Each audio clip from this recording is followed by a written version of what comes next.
పేదోడికి సొంతింటి కల నెరవేర్చేందుకు ఉద్దేశించిన డబుల్ బెడ్రూమ్ ఇండ్లు ఇప్పుడు అసాంఘిక కార్యకలాపాలకు అడ్డాగా మారాయి.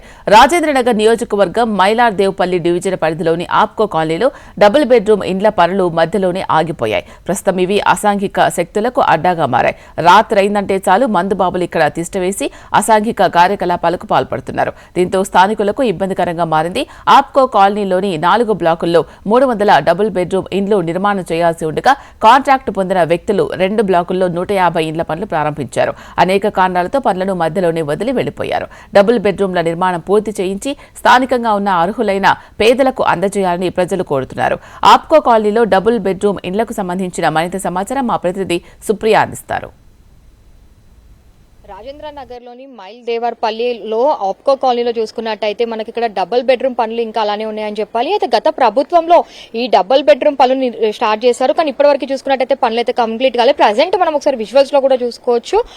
ఏదైతే ఈ బిల్డింగ్స్ ఉన్నాయో 300 బెడ్రూమ్ బ్లాక్స్ ఉన్నాయి. దాంట్లో 150 మాత్రమే పూర్తయినాయి. అయితే 150 రూమ్లు స్టార్ట్ అయినాయి. ఇంకా మిగతా 300 రూమ్లు అయితే అలానే ఉన్నాయనే చెప్పాలి. సో ఇది చూసుకున్నట్టయితే ఇప్పటివరకు అయితే అసలు అధికారులు దీని గురించి వచ్చి వాళ్ళు దృష్టి పెట్టింది కూడా లేదని చెప్పాలి. అయితే రాజేంద్ర నగర్ లోని ఆప్కో కాలనీలో చూసుకున్నట్టయితే చివర్లో ఉండడంతో అయితే అంత మనకు ఒక అడవి ప్రాంతంలో అనిపిస్తుంది. సో ఈవినింగ్ అయితే చాలు మందుబాబులంతా ఇక్కడ వచ్చి తిష్టా చేస్తున్నారని చెప్పి కూడా మనకు స్థానికులు చెప్తూ ఉన్నారు. అయితే వాళ్ళని ఆ టైంలో అసలు వాళ్ళని ఏమనే పరిస్థితి కూడా లేదు. చుట్టుప్రక్కల కాలనీలో ఉన్న ఇళ్ల వాళ్ళకి కూడా చాలా ఇబ్బందికరంగా మారిందనే చెప్పాలి. సో ఇప్పటి వరకు చూసుకున్నట్టయితే ఇంకా ఎక్కడేసిన గొంగడి అక్కడనే ఉందనే చెప్పవచ్చు. ఇంకా పనులు కూడా మొత్తం మనకు కంప్లీట్ కూడా అవ్వలేదు.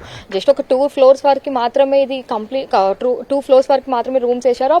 పైన చూసుకున్నట్టయితే స్లాబ్ ని కూడా అలానే వదిలేశారు. సో చుట్టుప్రక్కల ఉన్న వాళ్ళకి కూడా చాలా ఇబ్బందికరంగానే మారుతూ ఉంటుంది. అసలే ఈ మందుబాబులను చూసుకుంటే వాళ్ళు ఎక్కడ ఓపెన్ ప్లేస్ ఉన్నా అక్కడ అసలు వదలని పరిస్థితి ఉంటుంది. అలాంటిది ఇలా రూమ్స్ లాగా ఉన్నదాన్ని కూడా వాళ్ళు వదలడం లేదు. అయితే ఈ కాలనీలో ఎవరైతే ఈవినింగ్ టైం లేడీస్ ఉంటారో వాళ్ళు కూడా చాలా భయపడుతున్నారనే చెప్పాలి. సో ఇలాంటి దానికి మాత్రము ప్రభుత్వం ముందుకి రావాలి, ఈ పనులు పూర్తి చేయాలి అని చెప్పి కూడా వాళ్ళు కోరుకుంటూ ఉన్నారు. అయితే డబుల్ బెడ్రూమ్ పనులు జల్లి పూర్తి చేసి ఓపెనింగ్ చేస్తే మాత్రం ఎంతో మంది పేదవాళ్ళకి కూడా ఇవి ఉపయోగపడతాయి అని చెప్పి కూడా వాళ్ళు అంటున్నారు. వీడియో జర్నలిస్ట్ రవితో సుప్రియ, HMTV, హైదరాబాద్.